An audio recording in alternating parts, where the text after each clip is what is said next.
Hello, in this video I'm going to give you some tips on how to save money when you are on a road trip. If you're like me, you love to take a road trip, then I think these tips can really help you save money.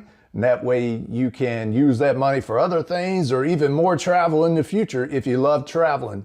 All right, so let's talk about these tips and how to save money on road trips. Road trips are just as American as apple pie and Norman Rockwell paintings and all those sorts of things.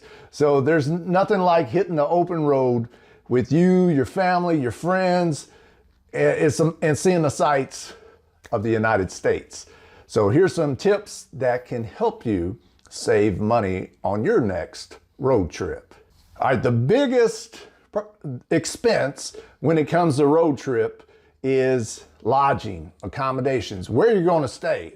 Or should I say, potentially the biggest expense. You can really save money on lodging if you don't mind camping.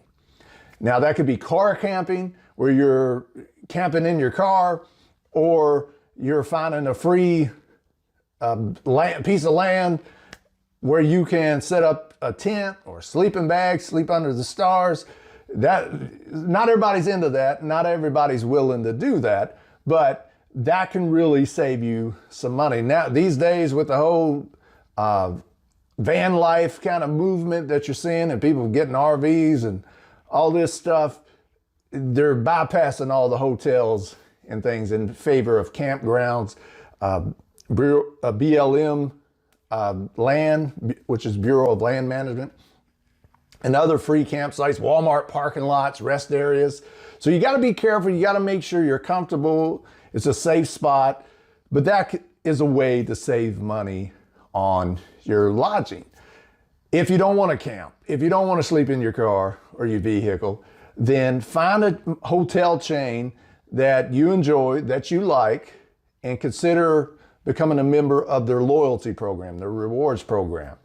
And one step further, if you're disciplined with your money, if you're disciplined with your spending, consider getting a travel credit card or a credit card that's aligned with one of these hotel chains. So like, for instance, I have American Express Hilton Honors credit card. And I use that every time, well, not every time, but many times when I travel and I stay at Hilton-owned properties. And eventually I earn enough points to get free nights or severely reduced discounted hotel rooms. But I love staying out in nature. I don't mind camping or car camping. So I like to use a hybrid of both of those.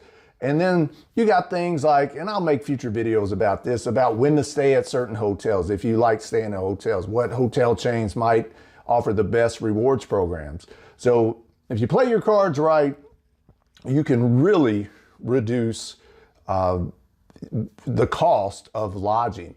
Needless to say, if you know people or family in other states that you're going through or on your road trip you're going to be visiting, then maybe stay with them. Of course, hostels, of course, couch surfing are other options. But for the majority of people that want to save money, typically car camping, and loyalty reward programs at certain hotel chains would be wonderful options. Now, speaking of cars, with road trips, we got to have something to take a road trip in, a vehicle to take a road trip in. You got to decide on how long you're going to be gone. Are we talking weeks, months, or is it just 7 days, 5 days? And you got to weigh the cost of renting a car versus taking your own car. Of course, taking your own car is cheaper than renting cars, but are you okay with putting the mileage on those cars?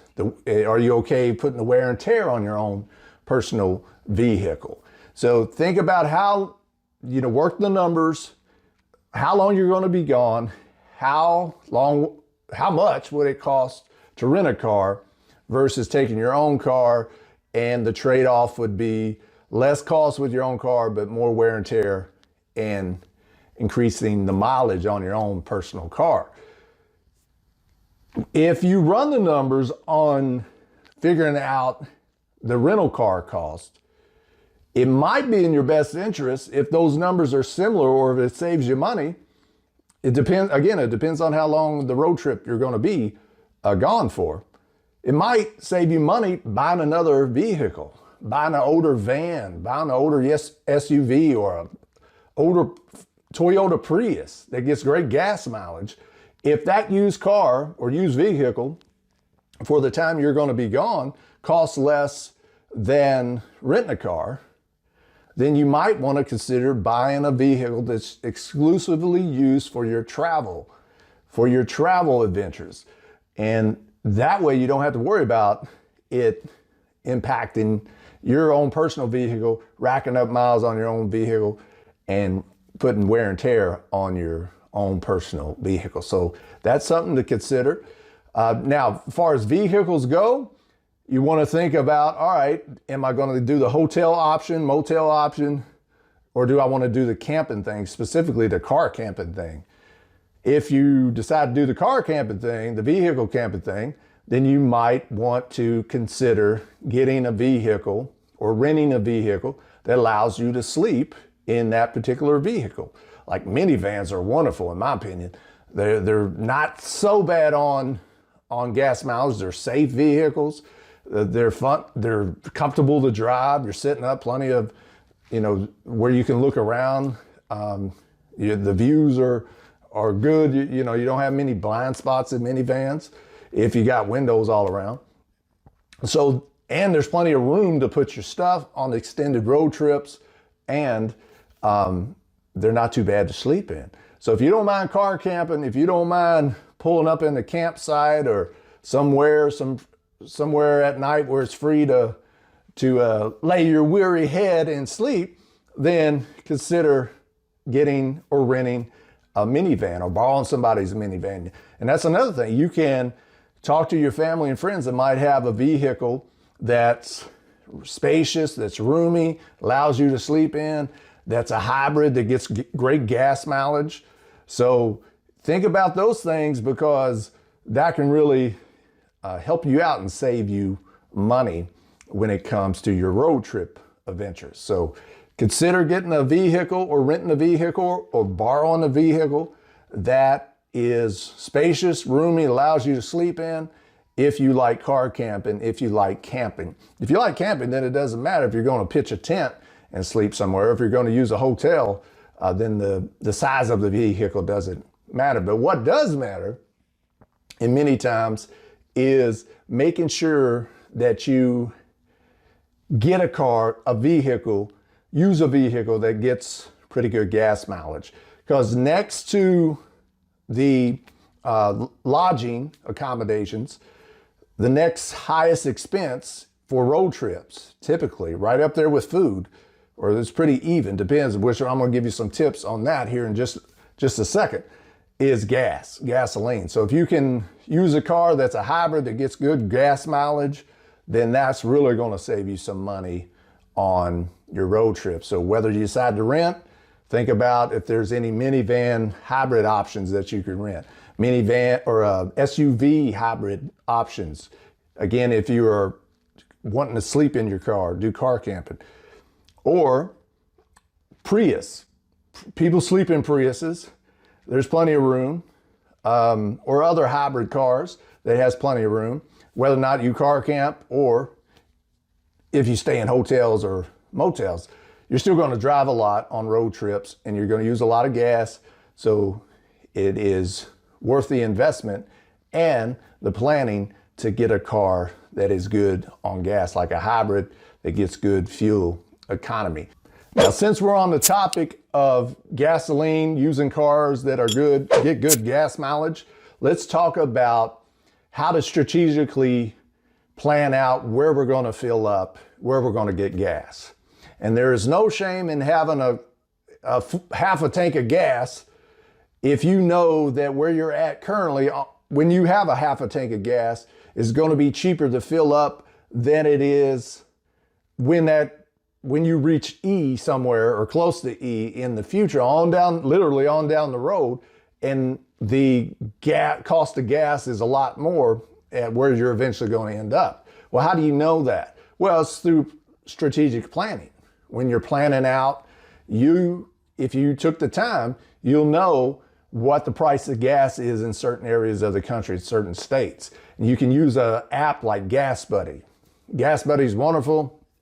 I'm gonna do future videos about Gas Buddy, but you can really map out where the gas is the cheapest, where it's the most expensive, and then that way you could get gas, fill up in those areas where the gas doesn't cost as much. You know, I guess there's something to be said for electric vehicles, but charging stations throughout the country is not as plentiful, of course, as gas stations are right now. So let's focus more on the gasoline pumps and where the gas is the cheapest. And then maybe in the future, we'll talk about EV vehicles, EV cars that can really definitely save you money. But especially if you're going to remote areas and stuff, you got to be careful driving those electric cars around if they don't have charging stations by those locations. So map out your plan, you know, what area you're going to be in, what states you're going to be in, what cities you're going to go through or visit, and use an app like Gas Buddy can really help you out and save you in terms of fuel costs. Let's talk about food. Food, we're going to need it. Now, part of road trips is, you know, just going in a gas station, truck stop, and getting these unhealthy snacks for most people. The beef jerkies, the candy bars, the candy, the sodas. But if you're looking to save money, gas stations and mini truck stops aren't the most cost-saving options that you can have. So what I'd recommend is get you a nice cooler, get you other storage containers so you can put your food in and go to the grocery and load up on your lunch meats, load up on healthy snacks such as nuts, fruits, vegetables, pack those in there. Water, try not to get too many sodas. That'll save you money. That adds up. Water's free. For the most, you know, if you take your time to find the free water, not the bottled water that you basically pay an arm and a leg for, when you can just get it out of most cities' tap and be just as healthy. So visit those grocery stores. When you go to the gas station, just go to the gas station, get you some gas, fill up, and then head out. Don't go inside that gas station unless you need to use the restroom. And don't even look at the candy and all the other food because it's overpriced. The prices are inflated. So if you need food, if you need snacks on your road trip, then make sure you load up at the grocery, pack it in a nice cooler and other containers, and you'll be set food-wise. And hey, it doesn't. Some of my greatest memories growing up is traveling with the family, stopping at a rest area, finding a picnic table with a nice scenic view, breaking out some bologna sandwiches, crackers, and just, it felt like fun. It felt like we were on an adventure, you know, hitting a McDonald's drive-through, Burger King drive-through, Wendy's drive-through. You can do that anywhere, you know, so maybe switch it up a little bit and hit those rest areas, hit campgrounds or places that you could just reach in that cooler and enjoy some cheap food, hopefully healthy food too. But again, there's nothing wrong. If you're on the road trip, part of it is getting road trip food, right? So there's no shame in that. But if you're looking to save money, maybe get some of those same types of snacks and food at the grocery. All right, the final thing, let's talk about attractions. Attractions, this is part of the reason we're doing the whole road trips anyway. Usually you're on your way, you're wanting to see something. It's not that we just want to drive around, we just want to look at the road. Usually we're going somewhere to sightsee, to check out some kind of sites that we've always wanted to see or we want to revisit again. And we're so blessed, at least in the United States, in America, to have so many attractions that give you so many lifetime memories that hardly cost anything. In fact, some of them are free. So look for those attractions that hardly cost anything. Now, you might be in the theme parks, which is great, but they're not the most budget-friendly options, typically. What is like the national parks. So this is the national parks annual pass. It costs $80 on the front end, but I know if I go at least 3, 4, 5 parks, things like 4 parks at least a year, or visit a 4 park or the same park 4 times, it pays for itself. But to have a card like this, the United States National Parks annual pass, to know that I could go anywhere in the United States that has a national park, visit all the national parks, and I would only have to pay $80 for the whole entire year, when I think the admissions fee is like $20, $25 per car. It's just, to me, it's phenomenal. But a lot of parks, state parks, are free admission. So there's plenty of historic sites, historical landmarks, natural landmarks that don't cost anything. And you can have just as good as experiences out there in nature, walking around, as you can in pretty much any other kind of travel. So, but look when you're researching where you're going on these road trips, look for free entertainment, look for free attractions, look for different discounted events going on. There's a lot of times in a lot of these cities and towns, there's free festivals going on where you can really get a sense of what it's like there in that particular area. You can talk to the locals, taste the local food. It's just, there's so many options. If you can be creative, keep an open mind, think outside the box, look for free or reduced or low cost options in terms of attractions, and that can help you save money on road trips. So let's recap. Lodging is by far the most expensive when you take road trips. Think about your options. Think about if you want a car camp or camp, or you want to be in hotels. If you want to be in hotels and motels, consider getting a travel credit card or joining a hotel loyalty program, or get a hotel credit card where you can at least get some rewards back if you travel a lot. Gas, knowing how much gas is in different parts of the city or different parts of the places that you're going to be visiting. Use an app like Gas Buddy. Try to get a car, rent a car, or if you don't mind using your own car, racking up the mileage and wear and tear.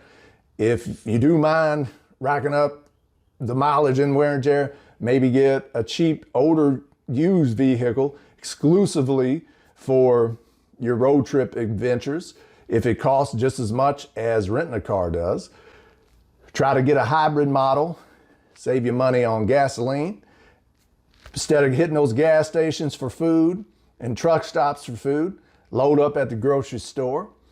Make sure that you look for different options in terms of free attractions or low cost attractions to make some lifetime memories. So if you're going on a road trip, hopefully those tips will help you out. If you love traveling as much as I do, and it's one of the things that you don't mind spending money on, and that you pretty much know every year you're going to want to do over and over again, go to new places, revisit places you've had some great times at, then it's best to invest some time to find ways to save you money doing the things that you want to do and you don't mind spending money on.